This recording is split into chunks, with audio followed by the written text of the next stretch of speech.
Good afternoon, everyone. So just to elaborate on Jim's points, I am actually the resident millennial, meaning I could be anywhere between the ages of 13 and 32, as millennials are typically born between the 1980s and the 2000s. By day, I'm a sustainability strategy consultant, and by night, I'm a UK Youth Trustee. And it gives me a unique position to be able to talk about millennials as an implication for business, especially in the realm of trust. So why millennials? I'm going to talk through some of the reasons why they're a key demographic in terms of scale and impact, but also how they're a risk if they're not engaged properly. I'd like to lead you through the context that millennials face today, how their scale and attitudes can help businesses but also pose a risk, and then leave you with a couple of thoughts to fuel the roundtable discussions. So let me set the context. Being a millennial isn't easy.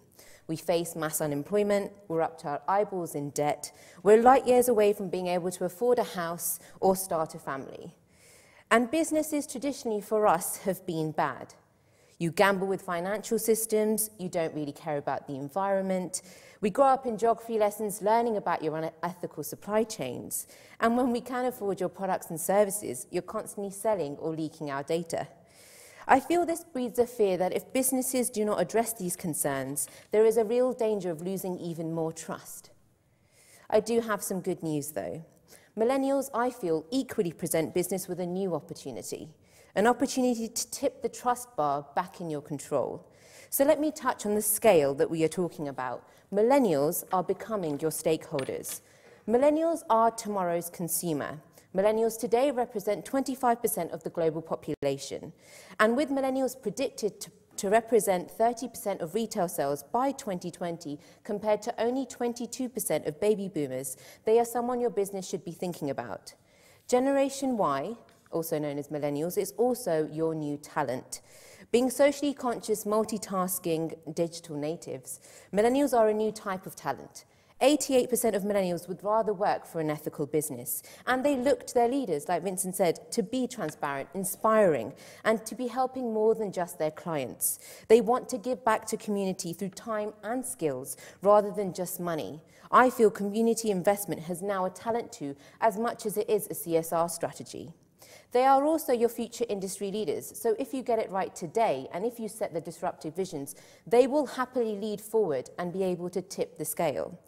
Generation Y is also today's active, uber digital native citizen. They are able to do things like hold Arab Springs or occupy Wall Street. Millennial attitudes that I'll quickly touch on are also in your favour. 82% of millennials believe their generation can improve the world. And when it comes to buying, after price and quality, 78% say they would buy a brand that they trust. 71% say that environmentally friendly and ethical processes are the second factors. Millennials are also action-orientated and are not afraid to boast about their loyalties. 80% of global millennials have acted in support of a brand they trust. 70% actively, daily championing brands that they like. Yet they are just as brilliant at damaging your brand reputations, like we saw from Jim and H&M, as they are in building them. 86% of them are willing to share their brand preferences with their friends. So it leaves no room for error. I mean, we just have to look at the disasters in the hashtag hijackings of McDonald's, BP or Walmart. Millennials also believe in collective action.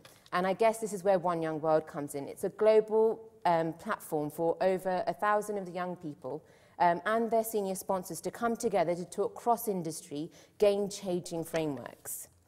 Millennials are also digitally native, and I think this is my main point about how they can change the tipping point. They can use digital to their advantage. 1 in 10 millennials rely on company adverts or web content, meaning 9 out of 10 millennials rely on sources out of company controls to make their judgments.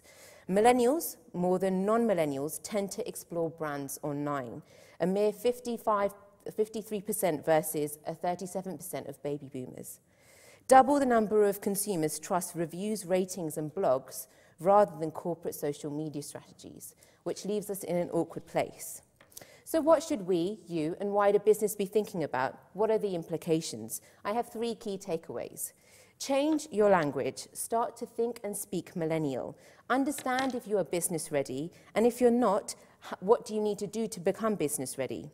Don't spew corporate monologues like Hugh said. Start to engage millennials in dialogues.